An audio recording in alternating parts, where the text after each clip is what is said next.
Quizá alguna vez ya te preguntaste de dónde surgieron los idiomas, qué idioma hablaron los primeros hombres, qué sucedió con Noé y sus hijos después del diluvio universal.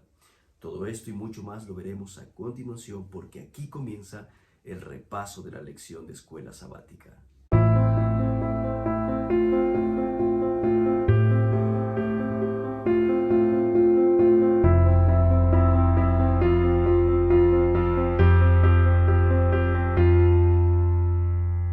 Iniciaremos con nuestra primera sección. Un pasado triunfante no asegura un futuro perfecto. Noé, el mismo hombre que halló gracia ante los ojos de Dios, mientras que sus contemporáneos solo obedecían a su tendencia humana de continuo solamente al mal, aparece algún tiempo después cometiendo uno de los errores más bajos de los seres humanos.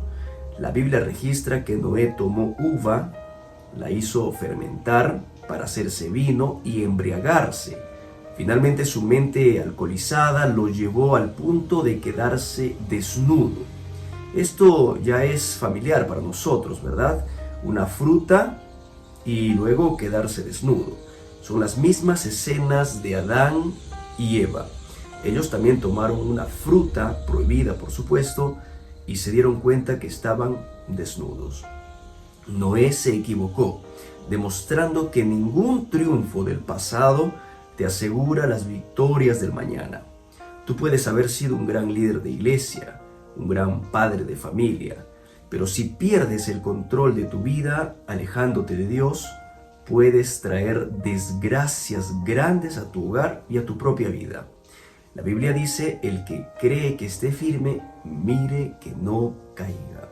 Ahora, esta enseñanza también se aplica en modo contrario, porque tú puedes haber tenido el peor pasado, pero eso no te condena a vivir toda tu vida en una decadencia constante. La historia nos muestra la reacción de los hijos de Noé al verlo desnudo. Uno de ellos, Cam, se burló de su padre y en lugar de ayudarlo va y cuenta a sus hermanos de la vergonzosa situación de su padre. En cambio, sus dos hermanos, Sem y Jafet, le llevaron ropa procurando no ver la desnudez de su padre. Cuando Noé despierta, se entera de lo ocurrido y maldice a Cam y bendice a Sem y Jafet. Pero esto no significa que todos los descendientes de Cam estaban condenados a hacer lo malo o a tener un futuro de fracaso. Lo mismo pasó con Caín. A pesar de haber hecho lo malo, de ser el asesino de su hermano, el Señor lo marcó con una señal para que nadie lo matase, mostrando así una vez más que Dios es un Dios de segundas oportunidades. Pasemos a nuestra segunda sección, enseñanzas de la genealogía. Esta sección, aparentemente sin mucho valor, tiene algunas enseñanzas enriquecedoras para nuestra vida. ¿Qué nos enseña la genealogía? Es decir, ¿qué nos puede enseñar a conocer la información de edad de los antepasados? Pues básicamente tres cosas: la veracidad de su existencia, la continuidad de su existencia y la fragilidad de su existencia. Cuando hablamos de la veracidad, nos referimos a que su existencia no es un cuento más. Las memorias de muchos pueblos y países avalan la existencia y veracidad de los datos que en la Biblia se comentan. La continuidad de su existencia nos muestra cuándo pasaron los hechos. Nos ayudan a conocer los momentos y el tiempo para no perder de vista la cronología histórica. Y cuando hablamos de la fragilidad de su existencia, pues recordamos que muchos de estos hombres vivieron cerca de 1000 años, algunos menos, pero al final la vida de todos se acaba y procedemos al descanso.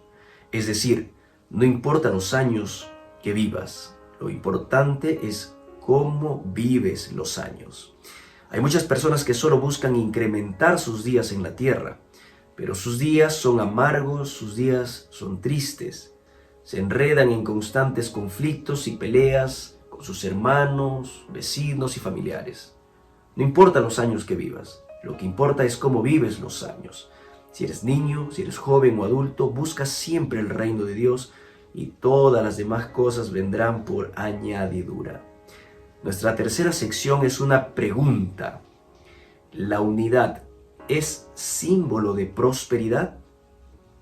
Después del diluvio ocurrió que una pequeña cantidad de personas eran las únicas que habitaban la tierra. Se conoce por el espíritu de profecía que éstas tenían ideas erradas. Muchos de ellos creían que no existía Dios, otros creían que existía un ser malvado superior a ellos, que vivía en las nubes y que mataba a los que lo desobedecían, como en el caso del diluvio.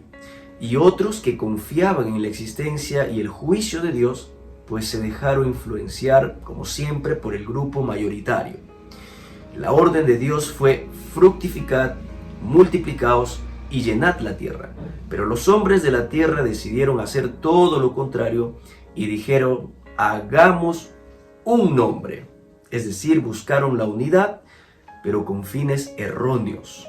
Las consecuencias ya las conocemos. Hasta ese momento se hablaba un solo lenguaje, del cual la Biblia no menciona ni el espíritu de profecía. Pero lo que sí sabemos es que Dios desciende a ellos y los confunde, dándoles diferentes idiomas para lograr su primer plan: fructificad, multiplicaos y llenad la tierra. Ahora ya no era una opción, sino más bien una necesidad. Y es que los planes de Dios siempre se cumplirán. Lo que es de Dios siempre prosperará. Cuando tú estés haciendo lo correcto, puede parecer que otros crecen. Comienzan a construir casas, les va bien en sus negocios, muchas veces usando el fraude para alcanzar sus objetivos.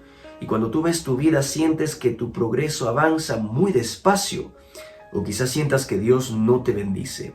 Es que, amigo, nuestros ojos humanos son incapaces de ver todas las bendiciones de Dios.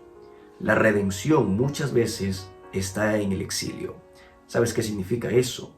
Lo que para algunos es tu caída, para Dios puede significar el inicio de un futuro glorioso. Cuando fallas, otros pueden burlarse de ti, pero si tu confianza está puesta en Dios, el llanto pronto se convertirá en alegría. Lo importante no son las veces que caigas, sino que te levantes a tomarte de la mano de Dios. Porque lo que es de Dios siempre, siempre, siempre prosperará. Aunque nadie más te apoye, aunque todos te den la espalda, lo único que tienes que asegurarte es que Dios vaya contigo. Porque cuando Dios va contigo, tienes la victoria asegurada. Que el Señor te bendiga.